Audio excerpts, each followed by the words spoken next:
Hello all, it's Britt here. Just me today, sadly. It's a bit of an update. Um, you probably noticed, the regular listeners, that we haven't done an episode for a little while, even longer than we usually do. There's been a gap. Um, so it's just one of us is having a bit of a rough time at the moment. Nothing super serious, but it's what one of us is going through what I would describe as, I think the ancient Aztecs actually described as a load of fucking shit. I'm not a historian, so I'm paraphrasing. So yeah, but we will be back hopefully in a week or two, and back to going through all the films and the epic bants that you love with the Arkansas, which of course the most recent one is the Mass Chris, which is how many actors named Chris can you get to with only one non-Chris actor as sort of a link in the chain between them. We had some really good responses from that. But yeah, so this is just going to be a little short one. I just wanted to apologize for the delay between the episodes. We're not really on social media or anything as Kino Kingdom, so I just thought, if people listen on the podcast websites, the platforms, then at least if you listen to this, you know that we haven't just disappeared. We are going to carry on for thousands of years, but there is going to be a bit of maybe another week or so before we jump back online. In the meantime, though, got a few little bits today. If you did want to catch up on some films, I've got my little film list here that I was going to talk about in the newest episode. So if you wanted to watch some of these, and then you can really jump in with us next time and know where I'm coming from when we talk about the movies. One of them especially is absolutely vital, absolutely vital. So this last period, I watched Mortal Kombat 2, Bestseller, A Breed Apart, not that one, When Michael Calls, Hunting Season, and one called Stranger by Night from 1994, which I urge you all out there, if you've got Amazon Prime to watch, sorry. Stranger by Night is key. So yeah, if you fancy sort of watching along next time we do the episode in a week or so, you'll be up to speed then if you watch some of those movies, and you can appreciate where we're coming from with some of our comments. Just to mention as well, Max Hilarity's book, The Best Thing Till Sliced Bread, a compendium of jokes, is available on Amazon with a series of 5-star reviews, because it's funny stuff. And another little thing is that I've got an album launch. I'm in a band called Recluse. I think I may have mentioned it a few times on the podcast, but on the 3rd of July, we are having an album launch for our album Atrocity Parade in Porters in Cardiff. I think the first band will be on about half 7. That's a band called Reagan Roulette. We've played with a few times over the years. They're really cool guys. And I'm not going to lie to you, the singer/guitarist looks a bit like the bloke who does the jazz club in, what was that show called? Fast Show? Looks like that bloke. I hope he doesn't listen to this, because he probably will find it offensive. And yeah, and we're going to do our album launch there, Porters, on the 3rd of July. Atrocity Parade, it'll be available.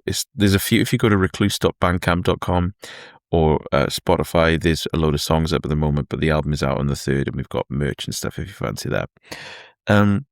I suppose, yeah, like I said, it's a bit of a brief one. I just wanted to give her an update. We will be back in a week or so. But I have got a letter from Rupert. Let me just,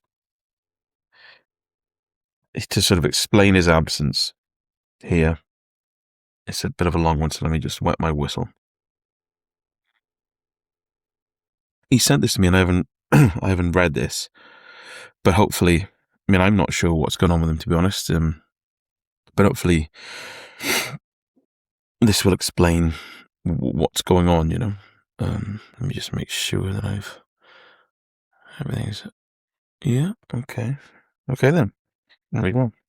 Let's see if this clears anything up. Hey Britt, by the time you read this, I will be gone. On holiday to a small town in Devon by the name of Tugger's Quiff. It's lovely here. There are floors everywhere to walk on, and people talk with their mouths, which is nice. The sun is shining, so I might take off this full bronze suit of armor in a minute, because I'm feeling a bit faint. Not faint like in swordplay. Faint as in lightheaded or dizzy, although probably you knew that because the words you're reading are written down and they are spelt different. Even if you weren't sure of the spelling, you'd probably have worked out what I meant from the context of the sentence. He's right, I suppose. Anyway, I was going to bring you back a present from Tugger's Quiff, but the only shops here sell souvenirs and gifts, and I know that you only like things that are made of bones and laughter. I asked, but they didn't sell anything like that, and I was asked to leave. Leave what? I asked. The premises, replied the manager. I tried to explain that I wasn't going to take them with me in the first place, but then he seemed to get very angry. But he looked a bit like Stanley Kubrick, so I fancied him even through his rage. You like it here, Britt, because I'm here. I'm sorry I can't do the podcast, and I'm sorry that I've been so quiet recently, but that's only because I've been far away from you whenever we've had a conversation, and I was probably whispering at the time. On a serious note, tell my wife and child that I love them and miss them. Oh, hang on. She's just pointed out that she's typing this for me and I'm dictating the letter to her, so no need to say any of that. She said that I can tell them myself after I finish dictating this letter, so I've saved you a bit of time there. It's nice. I love you more than Laszlo, but don't read this bit out on the podcast, because you know what he's like. He'll cry like a stupid girl that fell off a stupid bike and skinned his stupid knees, and all of his stupid dolls probably fell out of his stupid girly basket on a stupid pink frilly bike. That's why we call him Barry Cryer. Well, I call him Barry Cryer. You call him John Cryer. Either way, it's a good joke that always makes me Paul and Barry. My wife just said that I should probably explain that last joke, because the American listeners will probably be really confused. So I will.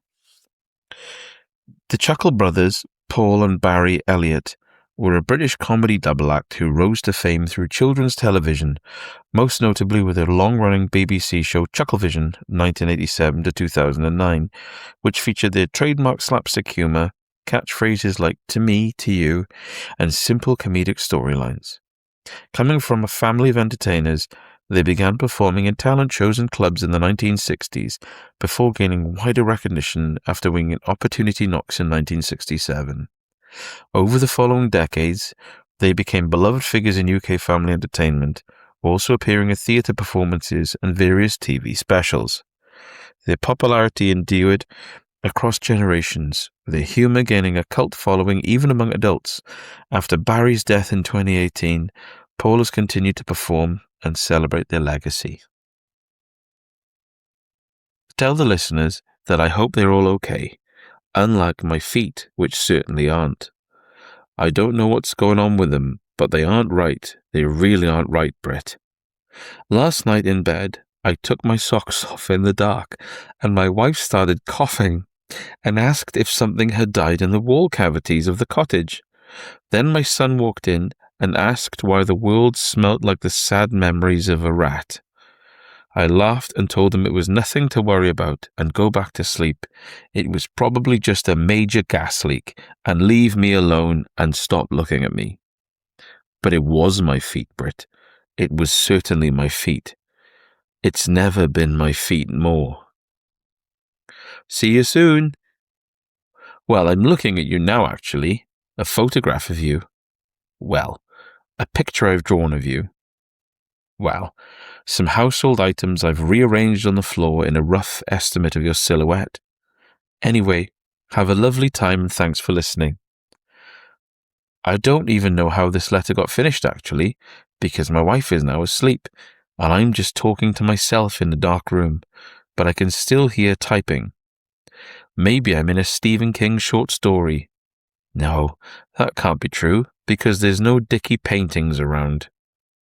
Anyway, I'll stop talking now. So the end of this letter will probably be the same level of excitement and satisfaction as a Stephen King book would me anyway. I'll leave you with what my father said to me on his deathbed. Never kick a wizard up the arse, because if he's in the middle of casting a spell, you'll probably fuck it up for him.